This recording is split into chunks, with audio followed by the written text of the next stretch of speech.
चांदीचा कमरबंद, खनखनन बांगड्यांचा हिरवा पिवळा रंग, लावणी केसात गजरा पांढरा आणि शुभ्र, दिसते इतकी सुंदर कोणीही होईन दंग.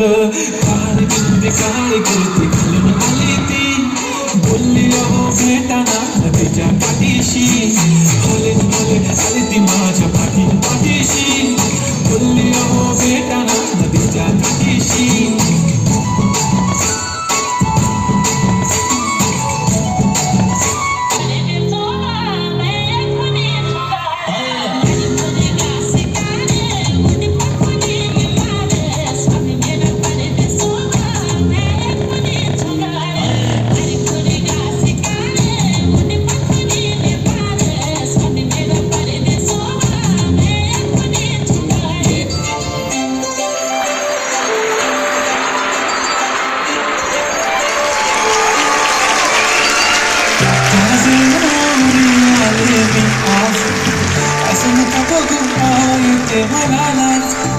केला शृंगार आज जातो दिसत मी बारी जाऊन सरावी खास, कुठे निघाली घालत साडी लाल गुलाबी, पागल करते तुझे मोरनीशी